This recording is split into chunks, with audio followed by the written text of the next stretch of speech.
Mga kwento ni Felmo.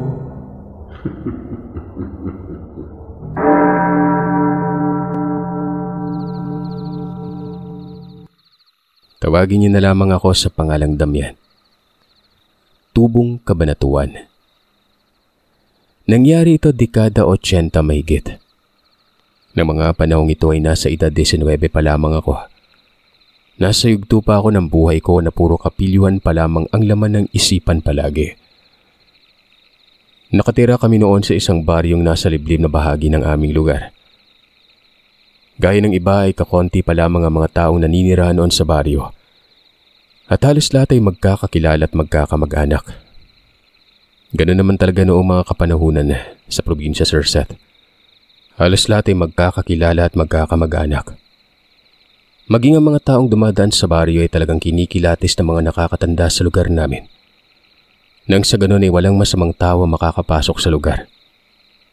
Nauso kasi dati yung mga taong pumapasok sa iba't ibang baryo para mag-recruit ng mga kabataan at kalalakiang sumali sa kanilang grupo laban sa mga sundalo. Kung kaya't ganun na lamang kaingat na magpapasok ng mga dayuhan o bagong salta ang mga nakakatanda sa baryo namin. Para na rin umano sa kaligtasan namin ang ginagawa nila. Ng mga panahong ito din ay pilit kong ipinaglalaban sa mga kaibigan ko na hindi lahat ng aswang ay masama. Siguro yung iba masama talaga pero gaya nating mga normal na tao, meron din namang mababait. Meron ding mapagkakatiwalaan at maaasahan. Pero kahit anong gawin kong pakikipagdebate sa mga kaibigan ko, parati pa rin akong natatalo sa kadahilan ng marami sila na naniniwalang lahat ng aswang masama. Hindi naman kasi lingid sa kaalaman naming mga taga-probinsya na totoo talaga ang mga aswang noon. Sabi-sabi pang nandyan lang sila sa tabi-tabi, nag-aantay ng pagkakataong mga biktima. Oras na umatake ang pag-auhaw nila sa laman at dugo ng tao. Minsan pa nga'y maski patay na ay hindi nila pinapalampas. Ganon kahayok ang mga ito. Tahimik at payapa ang pamumuhay namin sa baryo. Lumaki na lamang ako at wala naman akong nababalita ang aswang na namiminsala sa lugar namin. Maging sa Karatignayon. Kaya kahit na ano pa ang sabihin nila at gaano kasama ang mga aswang, hindi pa rin nila mababago ang paniniwala ko tungkol sa mga ito. Isang araw, may bagong salta sa baryo namin. Nung una ay hindi ko alam kung sino ang mga ito. Dahil sa bago lang sila sa paningin ko at batid kong hindi sila taga-Karatig baryo na nalipat lamang sa lugar namin. Hanggang sa hindi nagtagal na pag-alaman kong nagmula pa sila sa malayong lugar at sa baryo na namin sila maninirahan. Tawagin niyo na lamang pong Lolo Biroy at Lola Berta, mag-asawang matanda na ito. Siguro nasa edad 60 mahigit na mga ito ng mga panahon na yon. Ang nag-iisang apo naman nilang dalaga ay itago na lamang natin sa pangalang Carmela. Kaidaran ko lamang ito at kamag-anak sila ni Mang Rogelio. Malapit lang sa bahay namin.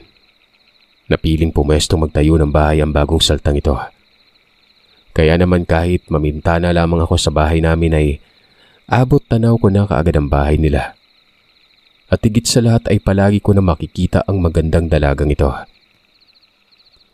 Mabilis lamang ding naitayo ang bahay nila dahil halos lahat ng kababaryo namin ay nagtulong-turong para mapabilis ang pagpapatayo ng bahay at nang may matuluyan kaagad sina Lola Berta.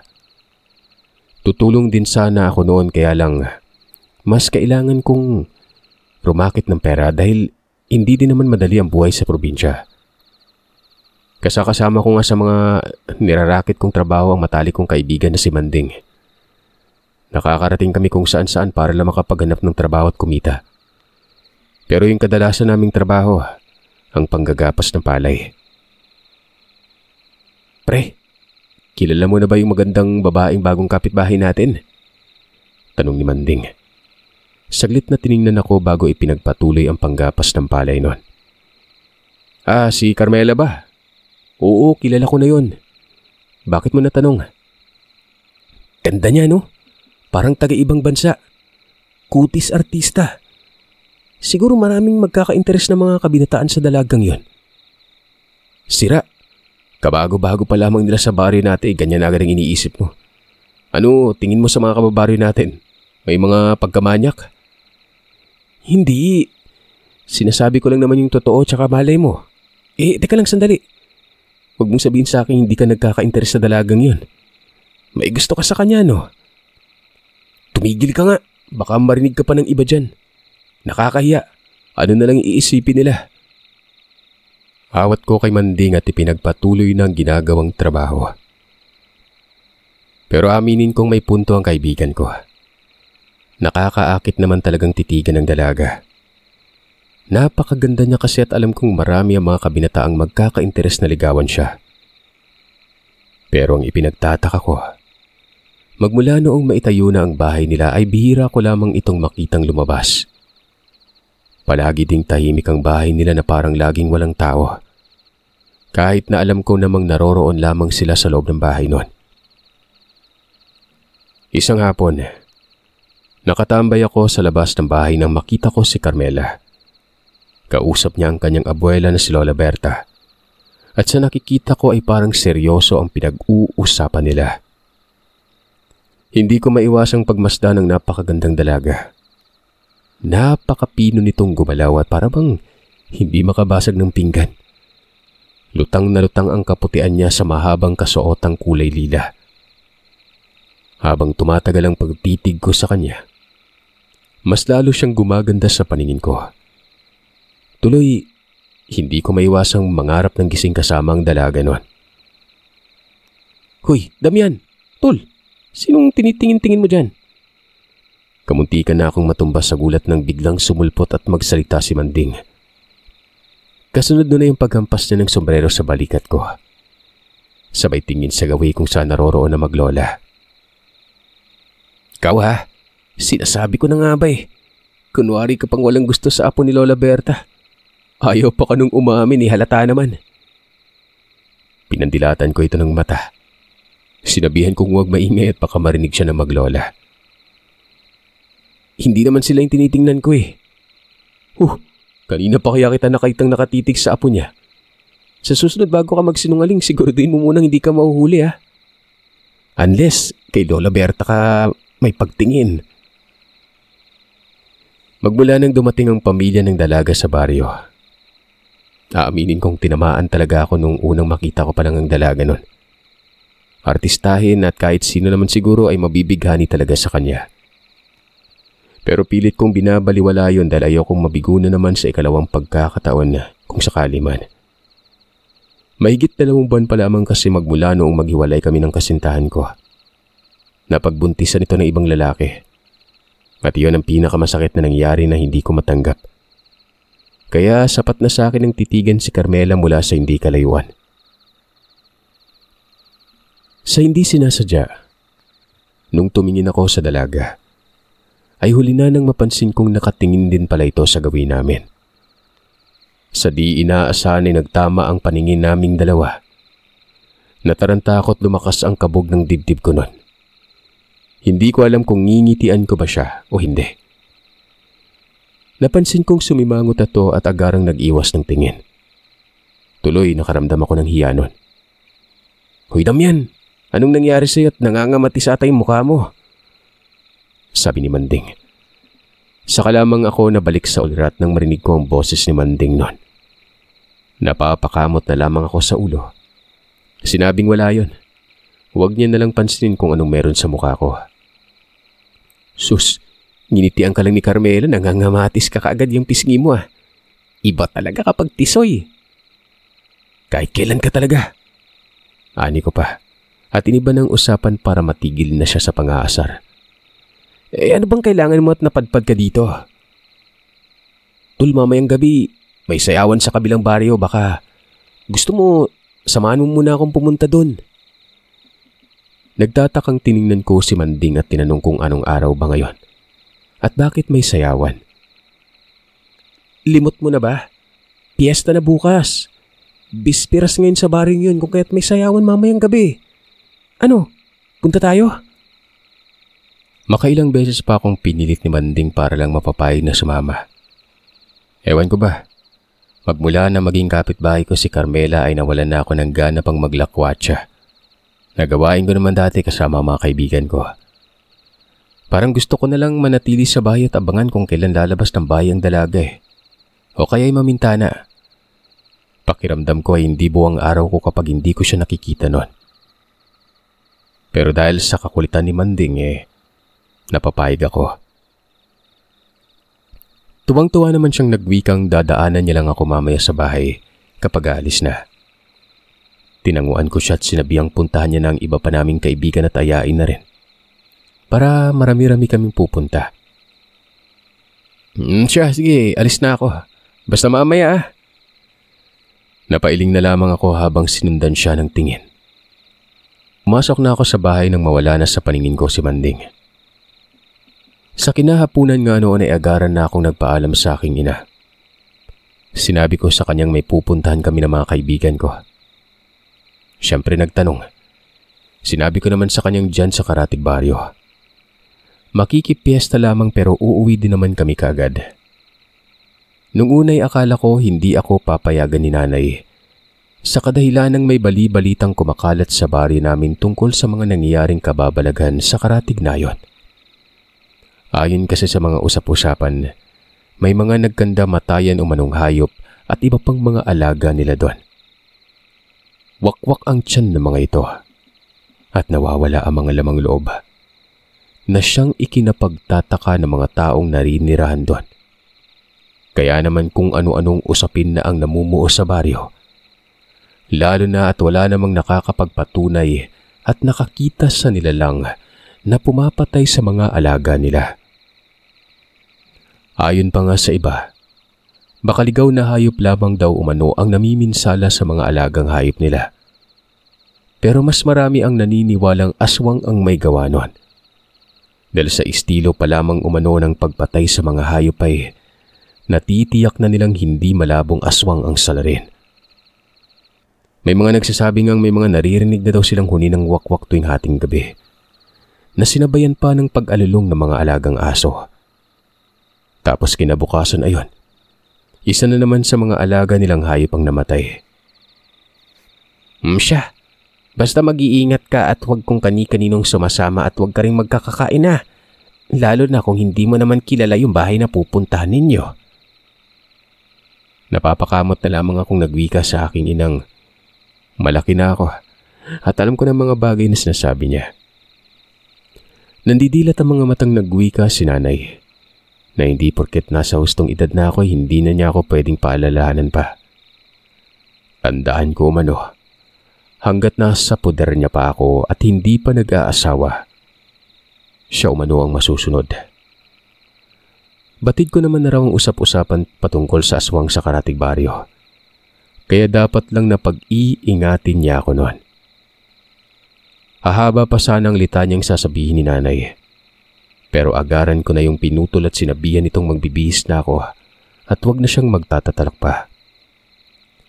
Bago pa man siya makasagot ay nagmadali na akong mag-ayos sa sarili para makaalis na kaagad kapag dumating na yung mga kaibigan ko.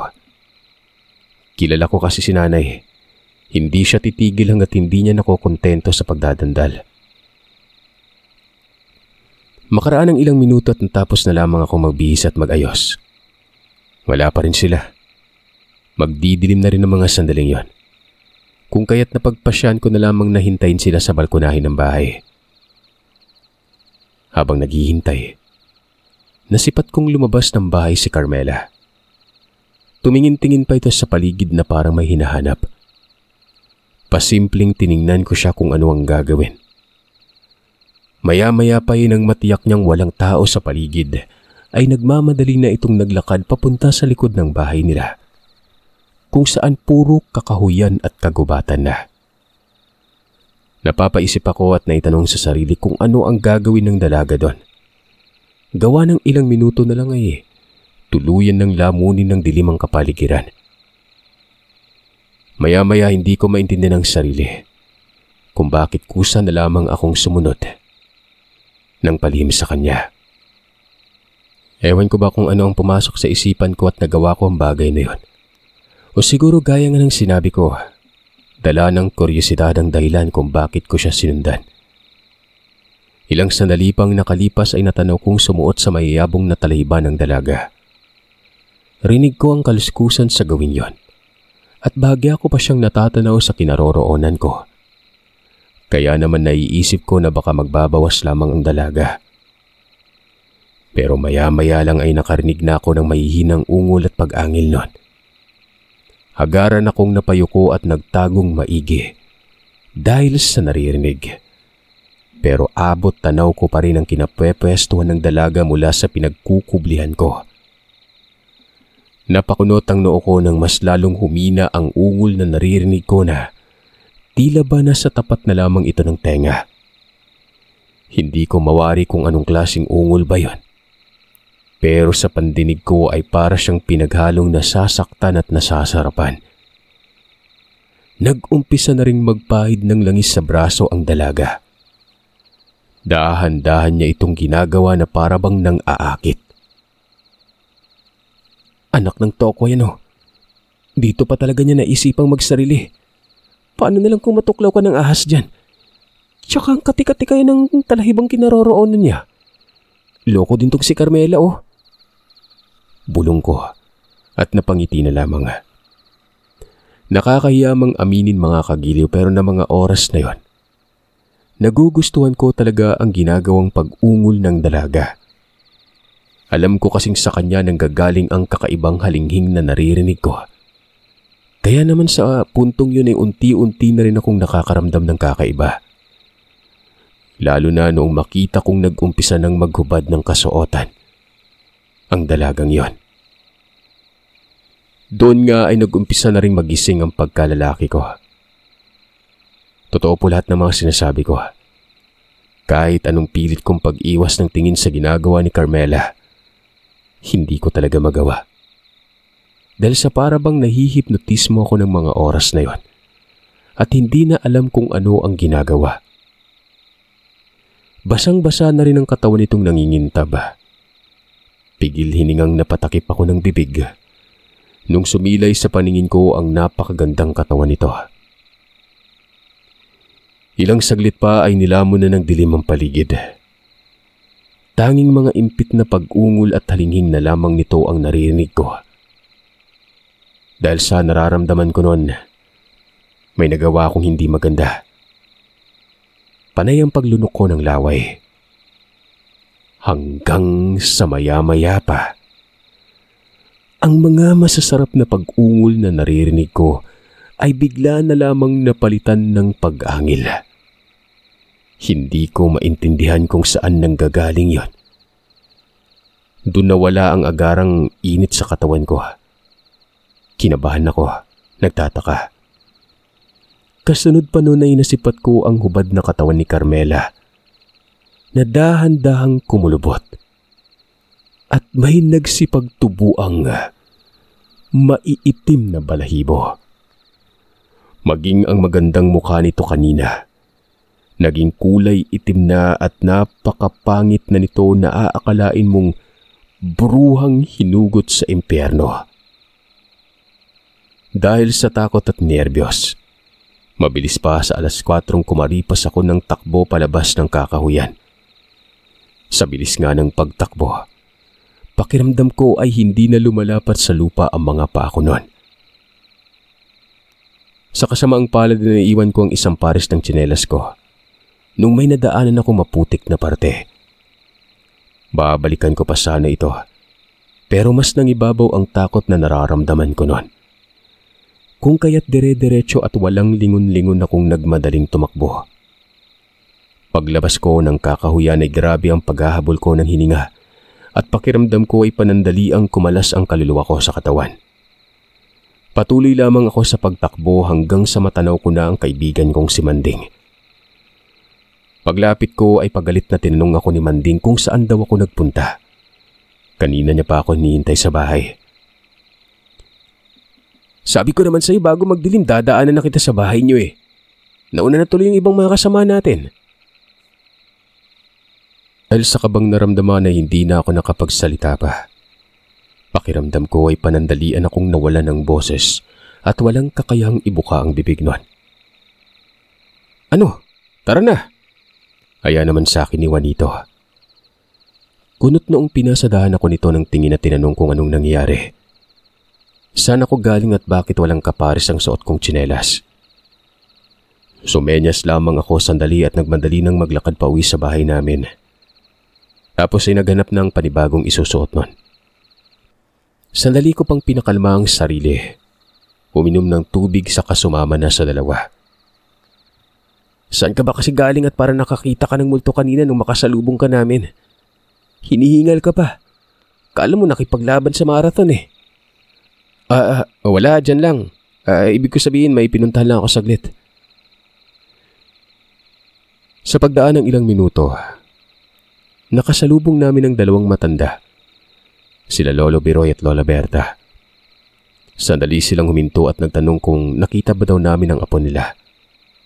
Kanina pa raw kasi ay wala sa bahay nilang dalaga at hindi alam kung saan pumunta. Dahil sa takot ko ay hindi ko nagawa pang sabihin sa dalawa ang mga nakita ko tungkol sa apo nila. Tanging iling lang ang naging sagot ko nung ako na ang tinanong nila noon. Baka naman nasa tindahan lang si Carmela, Lola Berta. Baka may binili. Sagot ni Manding. Sumigunda si Juanito at sinabing malaki na si Carmela. At siguro naman sa loob ng ilang linggong paninirahan nila sa baryo, ay alam na nito ang pasikot-sikot. Kaya't hindi na ito maliligaw pa kung sakali mang lalayo. Isa pa, wag raw mag-alala ang madalawang matanda dahil mababait ang mga taong naninirahan sa baryo. Ipanatag nila ang kanika nilang isipan gawa ng wala namang mangyaring masama sa dalaga nun.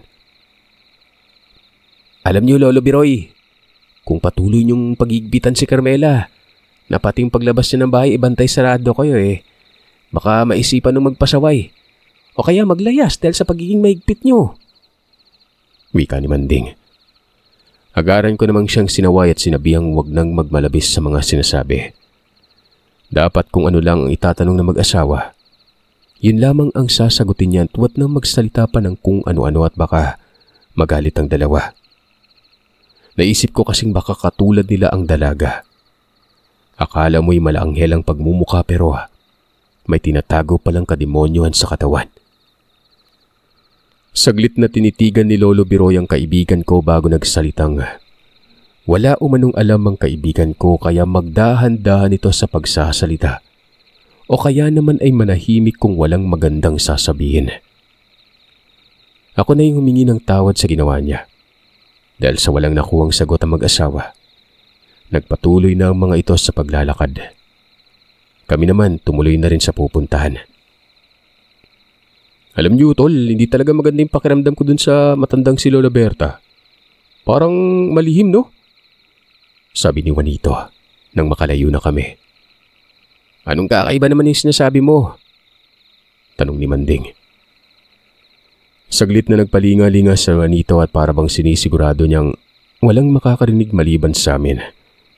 Bago nagsalita. Ayon sa kanya, sa tuwing may kababalagang nangyayari sa Karatig Baryo ay palagi niyang namamataan ng matandang si Lola Berta. Palagi itong pumupunta sa lugar na yon. At parabang sinasadyang makiosyoso tuwing may bangkay na nakikita ang mga taga doon. Noong mga nagdaang linggo kasi ay makailang beses siyang nakitulog sa bahay ng kaanak niya sa Karatig Baryo. At sa tuwing may nangyayari nga, naroroon si Lola Berta sa hindi kalayuan. Nakatanaw lamang ito sa mga nakikiosyoso. Tuloy ay hindi niya maiwasang pagdudahan na baka aswang ang matanda. At ito ang pumapatay sa mga alagang hayop sa Karatig noon. Hindi ba sabi-sabi ng karamihan, kapag may mga nangyaring patayan, isa sa mga nakikiusyoso yung salarin? Para sa akin lang to Hindi naman taga roon si Lola Berta kaya't bakit sa tuwing may mga ganong nangyayari, naroroon siya. Kung kayo yung tatanungin, hindi ba kayo magtataka sa kinikilos na matandang yan? Hindi ako nakapagsalita matapos magkwento ng kaibigan ko. Samantalang si Manding naman ay tinawanan lamang si Juanito at sinabihang kakapakinig niya ng radyo at kung ano-ano na yung pumapasok sa isipan niya. Alam mo, Tol, payong kaibigan lang. Tigil-tigilan mo yung pakikinig mo ng radyo, lalo na kapag Sabado ng gabi. Baka sa susunod pati ako pag-isipan mong aswang na. Ang hilig mo kasi makinig ng mga nakakatakot sa radyo eh. Yan tuloy, mukha ka nang napaparinig sa mga pinagsasasabi mo. Wala akong ganang makisawsaw sa sagutan ng dalawa nun. Maging ako man ay hindi pa rin ako makapaniwala sa mga nasaksihan ko kanina.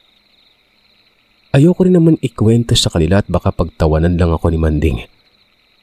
Sa aming tatlo kasi matalik kong kaibigan si Manding eh. Hindi yan mapaniwalain pagdating sa aswang. Si Juanito palagi niyang ginigit na masama ang mga aswang. Hanggang sa nakarating na kami sa kabilang baryo. Sige pa rin ang sagutan ng dalawa. Lumipas ang ilang oras at nasa bahay na kami ng kaanak ni Juanito. Nagiinuman kami sa bakuran ng bahay nun. Hindi ako mapakali sa kinauupuan at panay ang tingin ko sa labas ng bakuran. Hindi na kasi natuloy ang usapan naming pumunta sa sayawan, gawa ng may mga kadalagahan ang dumating at sumama sa inuman namin. Isa pa, pilitin ko mang makisaya sa mga kaibigan ko. Hindi ko magawa. Palagi pa rin pumapasok sa isipan ko yung tungkol kay Carmela at kung ano ang nasaksihan ko sa kanya. Sino ba naman kasi ang hindi matatakot kapag ganun yung naranasan at nakita mo, di ba? Nakakakilabot talagang itsura ng nilalang na yon. At tiyak kong aswang ang bagong salta sa baryo namin. Nung mapansin ni Manding na hindi ako gaanong nakikisabay sa kanila, tinanong niya ako kung ano ang iniisip ko at bakit mukhang malalim yon. Humiling ako at sinabing pagod lamang ako at medyo masama ang pakiramdam. Ganun ba? Dapat sinabi mo kanina para hindi na kita inaya. Mamaya bigla ka nang lagdatin dito kasalanan ko pa. Baliw. Sige na magsaya na kayo dyan at maya-maya lang makikisaya na rin ako. Kinuha ko ng basong may lamang alak at ininom yon. Habang lumalalim ang gabi ay mas lalo pang dumarami ang mga kaanak ni Juanito na makikipiesta. Tuloy ay mas nagiging masaya pa ang paligid namin. Unti-unti ko na rin nakakalimutan noon ang patungkol sa dalaga. Napaparami na kasing inom ko sa alak. Nakikisaya at nakikitawan na rin ako sa kanila. Hanggang sa natanaw ko ang mag-asawang sina Lola Berta at Lolo Biroy. Nasa labas sila ng bakuran at mayat-maya ang pagsipat nila sa mga taong sunod-sunod na nagsipagpasukan. Nakailang beses ko pang kinusot-kusot ang mga mata at baka namamalikmata lamang ako o mali ang tingin gawa ng may pagkakataong nanlalabo ang paningin ko noon. Pero hindi ako nagkamali. Ang dalawang matanda nga ang nakita ko. Nakatanaw lamang sila sa loob at para bang may hinahanap. Tapos ay titingin sa mga taong dumadaan. Bakas sa mukha nila ang pag-aalala nun. Dahil sa tensyong nararamdaman ko ay hindi ko na napigilan ang sariling kabahan. Pakiwari ko ay umakyat sa batok ko ang takot na kanina lang ay naramdaman ko nun. Kaya naman napatakbo na ako papunta sa pinakagilid at nasuka. Pakiwari ko talaga nun ay parang bigla akong sinikmuraan ng pagkalakas-lakas doon. Ayos ka lang ba, tol? Mukhang hindi mo na kaya. Ano, uwi na tayo? Tanong ni Manding. Tumangutango ako at hindi na nakasagot pa.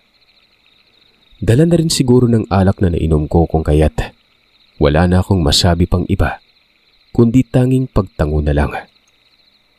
Bago kami umalis ay ginala ko pa ang paningin ko at hinanap kung nasaan ang dalawang matandang nakita ko. Pero nakailang beses na akong nagpalinga-linga. Hindi ko na sila nakita pa. Tinanong naman ako ni Juanito kung sino ang hinahanap ko at bakit nagpapalinga-linga pa daw ako. Nasa harapan na namin ang labasan ng bakod na kawayan. Tara na, umuwi na tayo. Medyo nahihilo na rin kasi ako at inaantok na. Anya. Tahimik na sumunod na ako sa dalawa. Noon ngang nasa daan na kami ay hindi ko na napigilan ng sariling ikwento sa dalawa ang mga nasaksihan ko patungkol sa apo ni Lola Berta.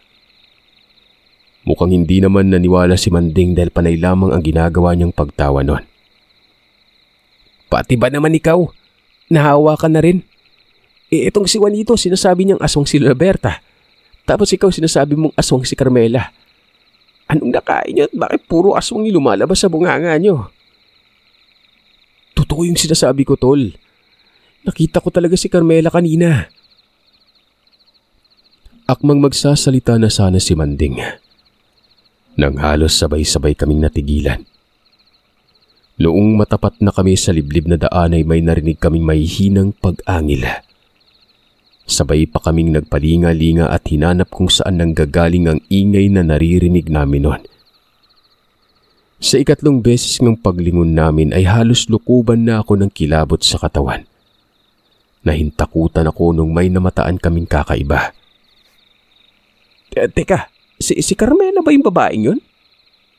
Tanong ni Manding, habang nakaturo ito sa babaeng namumuhagag ang buhok na gumagapang sa daan.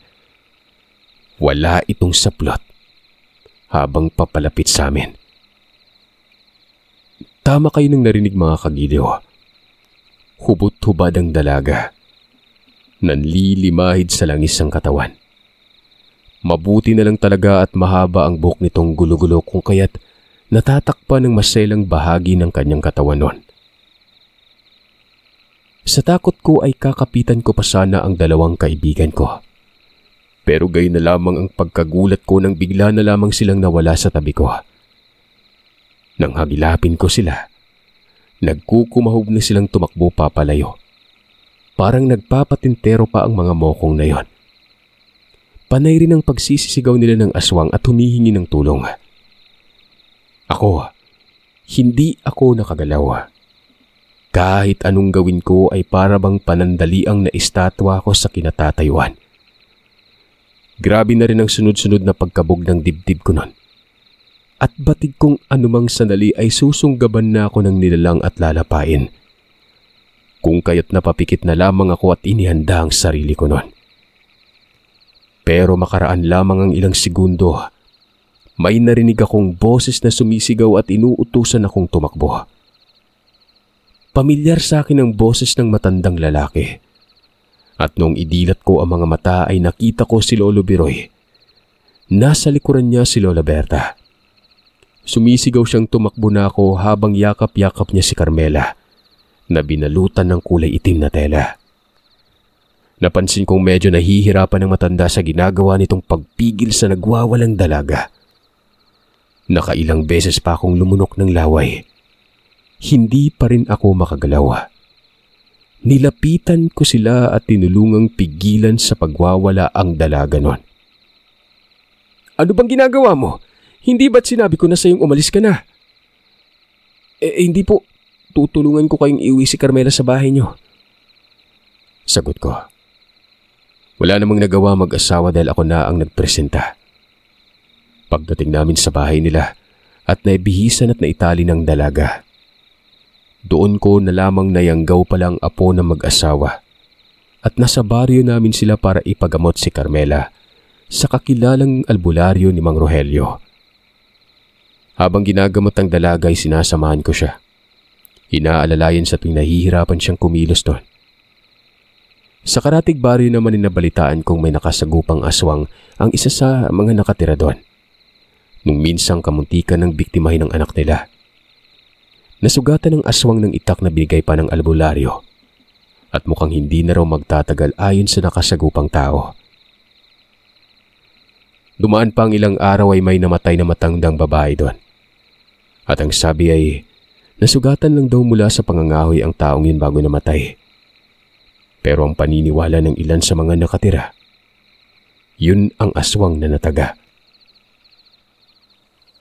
Sa paglipas ng ilang linggo ay napagaling na ng manggagamot at naalis ang itinanim na yanggaw sa dalaga. Bumalik sa normal yung buhay nito. At syempre Sir Seth, sinunggaban ko yung pagkakataong yun at hindi na pinakawalan pang dalaga. Niligawan at hindi tinantanan hanggat hindi ko siya napapasagot. Kung dati takot akong sunggapan niya at lapain, ngayon hindi na. Kahit 24 oras niya pa akong lapain nun. Ito namang si Manding at Juanito. Hindi ko alam pero pagkagising nila, wala silang maalala. Akala nila nananaginip lamang sila. Sinabi ko naman noon na parang ang ganon gawa nang bigla na lamang silang nagtatatakbo. Ako naman wala naman akong nakitang kakaiba kako. Tinanggi ko yon. Napagaling na lamang si Carmela ay wala pa rin silang kaalam-alam na itong dalaga ay minsan nang naging aswang.